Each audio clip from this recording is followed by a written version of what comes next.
In this video, we're going to talk about the Delete Face feature and some of the options available to you. A Delete Face can be found on your Surfaces tab. Let's go ahead and just select it and take a look at what we can do. Before we make any selections, let's take a look at the three options available to us. We have Delete, Delete and Patch, and Delete and Fill. So first, let's take a look at the Delete option. If we simply select Delete, we're going to be converting this solid body into a surface because we're removing one of its faces. Let's go ahead and remove this side face and hit OK. So one thing you'll note is that we have a surface bodies folder now instead of a solid bodies folder. And if we rotate this part around, we can see inside because we've removed a single face that was creating a solid body. Now we can patch that face. We can go ahead and do any number of operations, knit them back together and make a solid again. That's just one way that you can remove some material, or you can simply create a surface body from a solid body by removing a single face. But let's say we wanted to undo some of these fillets, but this was a file that was sent to us as a dumb solid and we don't have any previous information. Even though we created the fillets in this file, let's take a look at the delete face where we can delete and patch and see what kind of things that we can do.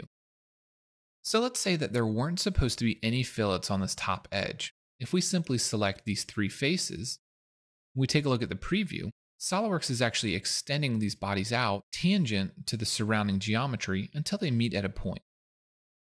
So this is creating geometry that's not there by extending the surrounding geometry in the delete and patch option.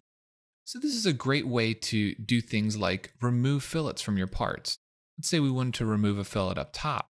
We could go back and we could select all this geometry and we could remove the fillet. And one thing to note, you also have the options to use all the surrounding faces, very similar to using Fillet Expert. So this is a great way to speed up the selection process. So let's take a look at the last option we have.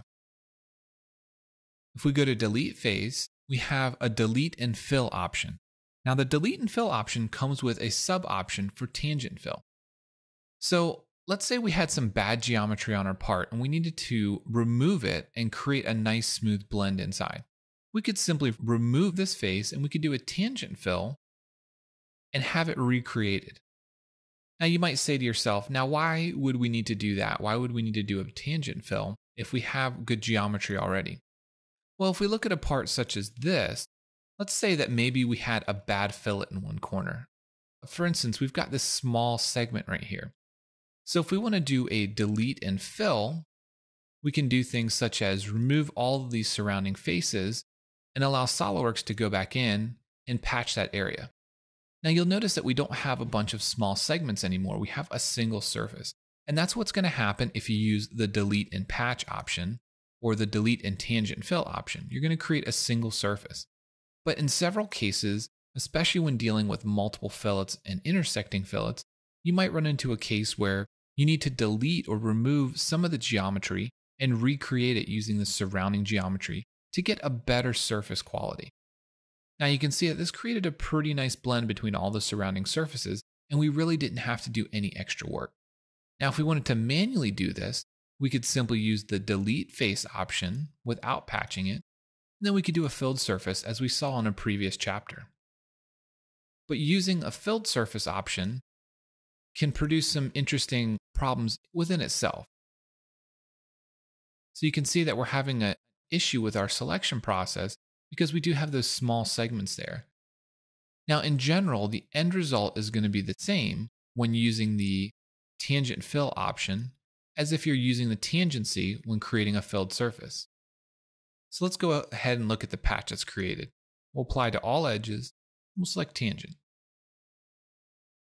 So you can see the resulting geometry is nearly identical to using the delete face option, but it took us a lot longer and we have an extra feature in our feature tree. We can also do things like look at feature diagnostics under tools and see how long these rebuilds take. So for instance, that surface fill is taking 19 seconds or roughly 75% of our time. If instead we go back, delete that fill, go back into our delete face option and do a tangent fill. Go back to our feature statistics You can see that the delete face option is actually taking a little bit longer, but we only have a single feature. So there are many cases where this can actually save you rebuild time as well.